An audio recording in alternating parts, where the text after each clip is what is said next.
नमस्कार दोस्तों, स्वागत है आपका द न्यूज लॉन्चर के इस यूट्यूब मंच पर।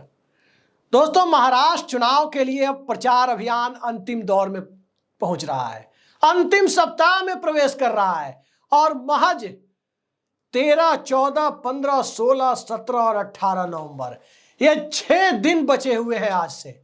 और इन 6 दिनों में महाराष्ट्र की सियासत में जो महाविकास आघाड़ी के अंदर जिसे सबसे कमजोर कड़ी लेकिन सबसे ज्यादा सीटों पर चुनाव लड़ने वाली पार्टी माना जा रहा है, वो कांग्रेस पार्टी की शीर्ष त्रिमूर्ति उतर रही है। और वो त्रिमूर्ति 3 अलग अलग चेहरों के सहारे 3 अलग अलग सोशल सेक्शन को, सामाजिक समूहों को टारगेट करते हुए एकदम फिनिशिंग टच देने की तैयारी कर रही है। आप सभी जानते हैं, इस शरद पवार की पार्टी का सिंबल और पार्टी का नाम भले ही अजीत पवार ले उड़े, लेकिन उनके वोटर और उनके प्रति सहानुभूति का भाव वो महाराष्ट्र की जनता में सर चढ़कर बोल रहा है। ठीक इसी तरह उद्धव ठाकरे की सरकार, पार्टी और चुनाव चिन्ह भले ही एकनाथ शिंदे ले उड़े, लेकिन उनके प्रति जो सहानुभूति का भाव है वो पूरब से पश्चिम तक, यवतमाल से लेकर धुले, मुंबई, जलगांव तक महाराष्ट्र की सियासत में भारतीय जनता पार्टी की नींद उड़ा रहा है। लेकिन इन सब के उलट 288 सदस्यों में एकमात्र पार्टी जो 3 अंकों में यानी 100 सीटों से ज्यादा पर चुनाव लड़ रही है महाराष्ट्र में, महाविकास आघाड़ी के अंदर एकमात्र पार्टी वो कांग्रेस पार्टी फिलहाल महाराष्ट्र में चेहरा विहीन, नेता विहीन दिखाई देती है, क्योंकि उसके पास पार्टी जरूर है, उसके पास चेहरा नहीं है। शरद पवार और उद्धव ठाकरे के टक्कर का। शरद पवार और उद्धव ठाकरे के पास पार्टी भले ही नहीं है लेकिन कागजों पर ही है और फिलहाल उसे साबित करना है, लेकिन चेहरा बड़ा है। लेकिन चेहरे की इस भरपाई को करने के लिए दिल्ली से कांग्रेस की शीर्ष त्रिमूर्ति उतर रही है। और त्रिमूर्ति जिस प्रकार से महाराष्ट्र की सियासत में भारतीय जनता पार्टी की चुनावी हिंदुत्व, जिसे अब कॉरपोरेट हिंदुत्व भी आप कह सकते हैं, उस कॉरपोरेट हिंदुत्व के ताने बाने को तहस नहस करने के लिए अपनी तरफ से फाइनल पंच देने जा रही है। त्रिमूर्ति के 3 चेहरे, लोकसभा में विपक्ष के नेता राहुल गांधी, कांग्रेस पार्टी के सर्वोच्च नेता मल्लिकार्जुन खड़गे, इंडिया गठबंधन के अध्यक्ष भी हैं खड़गे, और इसके साथ साथ प्रियंका गांधी। और इन तीनों के सहारे जो बिसात बिछाई जा रही है, याद रखिए, जिन मुद्दों पर भारतीय जनता पार्टी अपने चुनावी अभियान को आगे बढ़ाना चाहती है, उन्हीं मुद्दों को उनके घर में ही एक तरह से उनको निस्तेज करने की कोशिशों में ये त्रिमूर्ति लगी हुई है। शुरुआत मल्लिकार्जुन खड़गे से करते हैं।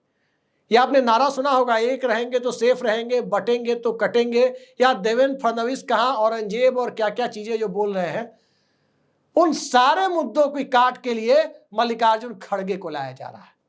और खड़गे को कैसे लाया जा रहा है, इस खेल को समझिए, काफी चीज समझ में आ जाएगी। क्योंकि इसकी बिसात तो भारतीय जनता पार्टी ने जाने अनजाने में 2019 में बिछा दी थी, जब एक दलित राजनीति करने वाली पार्टी की एक अल्पसंख्यक राजनीति करने वाली पार्टी के साथ गठबंधन करा दिया था और एक लोकसभा सीट भी उस गठबंधन को जितवा दी थी। और ऐसा इसलिए किया गया था कि तब महाराष्ट्र में इंडिया अलायंस, जो तब का महागठबंधन था, उसके वोट काटे जा सके, जो तब का यूपीए था।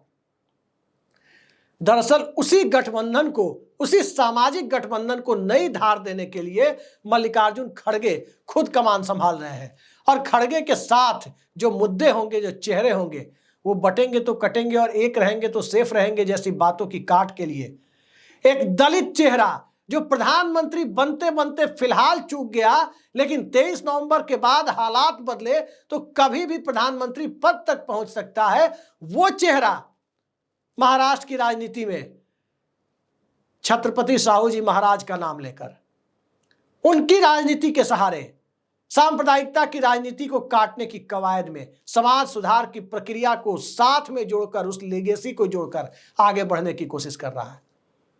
साथ में ज्योतिबा फूले और सावित्रीबाई फूले की जैसे आइकॉन की भी चर्चा होगी। और इन सब के साथ साथ बाबा साहब आंबेडकर तो आ ही जाएंगे। ये सब बातें जब देवेंद्र फडणवीस करेंगे तो लोग उस तरीके से नहीं सुनेंगे। नरेंद्र मोदी करेंगे तब भी लोग नहीं सुनेंगे। राहुल गांधी करेंगे तब भी लोग नहीं सुनेंगे। लेकिन बात दलित, पिछड़े, समाज सुधारकों और मनीषियों की बात यदि एक दलित नेता, देश का सर्वोच्च दलित नेता करता हुआ नजर आएगा तो महाराष्ट्र की फिजा में, महाराष्ट्र की राजनीति में जिस प्रकार से दलित चेतना तकरीबन 150 पौने 200 सालों से असर दिखाती रही है, वो अपने उफान पर होगी। अभी से बीजेपी घबराई हुई है, अभी से हालात खराब है कि खड़गे आक्रामक कैंपेन के लिए कूद रहे हैं। लेकिन बात सिर्फ खड़गे तक ही नहीं है, प्रियंका गांधी भी आ रही है। प्रियंका गांधी के पास 5 दिन होंगे, ज्यादा दिन नहीं होंगे, क्योंकि प्रियंका गांधी के क्षेत्र में आज चुनाव है और चुनाव खत्म होते ही वो महाराष्ट्र का रुख करेंगी। उनके हाथ में कौन से मुद्दे होंगे? खड़गे के मुद्दे तो दलित और पिछड़े वर्गों के मुद्दे होंगे, खासकर दलित समुदाय के, वंचित समाज के, वंचित बहुजन अघाड़ी और उनकी पार्टी प्रकाश अंबेडकर और रामदास अठावले के सहारे जो बीजेपी हासिल करने की कोशिश कर रही है, उस धार को निस्तेज करने का जिम्मा होगा खड़गे साहब के पास। लेकिन प्रियंका गांधी के पास क्या? दरअसल लोकसभा चुनाव में करारी हार मिलने के बाद राज्य में एनडीए के यानी महायुति के मुख्यमंत्री एकनाथ शिंदे ने जिस तरह की सोशल वेलफेयर स्कीम लॉन्च की, उन सारे स्कीम से बड़ी स्कीम और राहुल गांधी की गारंटी को लेकर महिलाओं के बीच और दूसरे सोशल ग्रुप्स के बीच जाने की कवायद प्रियंका गांधी की है। वो जिम्मा उन्हें दिया गया है, लेकिन महज 5 दिनों में, और खासकर उन इलाकों में जहां कांग्रेस और भाजपा के बीच कांटे की टक्कर बताई जा रही है, विदर्भ का इलाका और कुछ दूसरे इलाके जहां बेहद कांटे का मुकाबला है, तो वहां आधी आबादी को टारगेट करने, आधी आबादी को कांग्रेस पार्टी और महाविकास आघाड़ी से जोड़ने और इन सब के साथ साथ सोशल वेलफेयर स्कीम जो लाडली बहना स्कीम मध्य प्रदेश की है, उसकी नकल करते हुए जो स्कीम लाई गई, उस स्कीम की धार को कुंद करने के लिए 3000 रुपए जैसी स्कीम अपनी तरफ से लेकर के वो जाने की तैयारी में प्रियंका गांधी। लेकिन खड़गे और प्रियंका गांधी के साथ ही क्या कांग्रेस पार्टी की बातें पूरी हो जाती है? जी नहीं।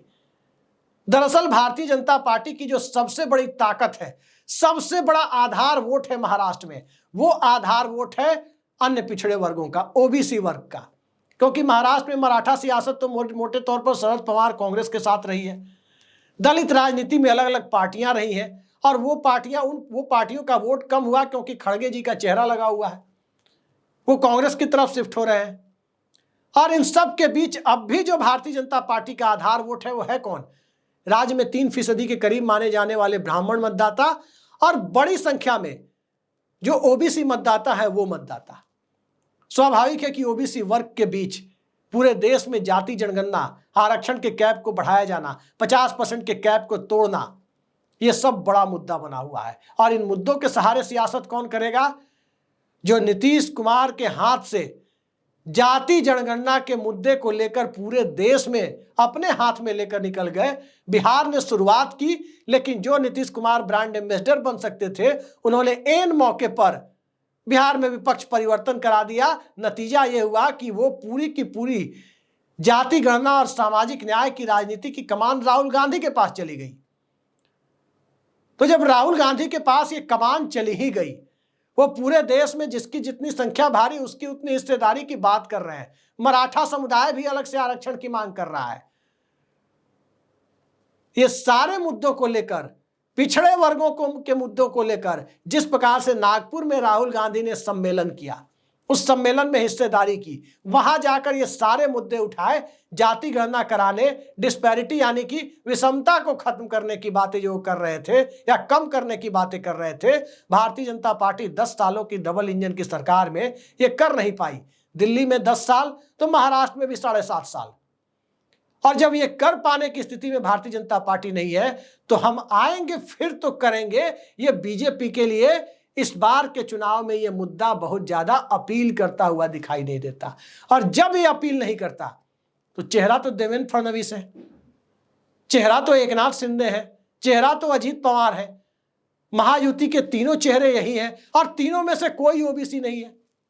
एक भी चेहरा इन तीनों में से ओबीसी का चेहरा नहीं है। तो सवाल ये उठता है, क्या ओबीसी सिर्फ रेलवे इंजन के पीछे लगने वाली बोगी की तरह महाराष्ट्र में बना दिए गए हैं महायुति के अंदर? नेतृत्व तो हमेशा करेंगे तो मराठा या ब्राह्मण ही करेंगे और ओबीसी वहां जाकर के सिर्फ इंजन की बोगी बने रहेंगे। इंजन की भूमिका में उन्हें नहीं आने दिया जाएगा।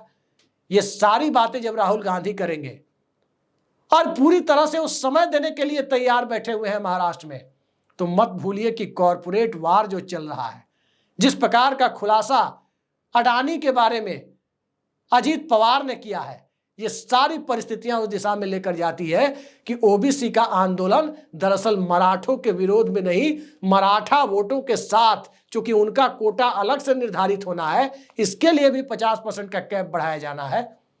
तो इन सब मुद्दों को लेकर के ओबीसी वर्ग के भीतर जो सेंधमारी की तैयारी हो रही है, उसमें राहुल गांधी की भूमिका है। संविधान बचाने, सामाजिक न्याय की बात दलितों आदिवासियों तक पहुंचाने का जिम्मा खड़गे के पास, ओबीसी वर्ग का मुद्दा सीधे सीधे राहुल गांधी के पास, किसानों का मुद्दा राहुल गांधी के पास, नौजवानों का मुद्दा राहुल गांधी की गारंटी के साथ राहुल गांधी के पास, और महिलाओं का मुद्दा, सोशल वेलफेयर स्कीम्स का मुद्दा, आधी आबादी का मुद्दा जिसे कहते हैं, वो मुद्दा सीधे सीधे प्रियंका गांधी लेकर आ रही है। तो कांग्रेस की ये शीर्ष त्रिमूर्ति कहां लेकर जा रही है महाराष्ट्र चुनाव को? उस पार्टी की त्रिमूर्ति जिसे महाराष्ट्र चुनाव में सबसे कमजोर कड़ी महाविकास आघाड़ी की तरफ से माना जाता रहा है, ये अब सबसे मजबूत कड़ी न साबित हो जाए। महायुति की सबसे कमजोर कड़ी अब शिंदे गुट है या अजीत पवार गुट है, इसको लेकर बहस जारी है। वैसे भारतीय जनता पार्टी भी कोई मजबूत कड़ी फिलहाल दिखाई नहीं दे रही है, लेकिन कांग्रेस पार्टी अपने तमाम नेताओं को लेकर के उतर रही है। तमाम ओबीसी वर्ग के नेता, अशोक गहलोत से लेकर भूपेश बघेल तक, यहां तक कि धनगढ़ कम्युनिटी में जो सेफर्ड कम्युनिटी वहां कही जाती है, उसमें सीधे सीधे कर्नाटक के मुख्यमंत्री सिद्धारमैया की भी एंट्री कराई जा रही है।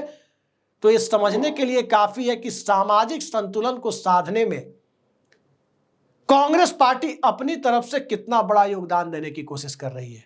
अब ये चुनाव में कैसे सामने आता है, 23 नवंबर को क्या होता है, ये वक्त बताएगा। लेकिन आज यानी 13 नवंबर से लेकर 18 नवंबर के बीच इन 6 दिनों में क्या होता है और इन 6 दिनों में कौन सा चुनावी मोमेंटम बनता है, ये इस दिलचस्प नजारे को देखने के लिए तैयार रहिए।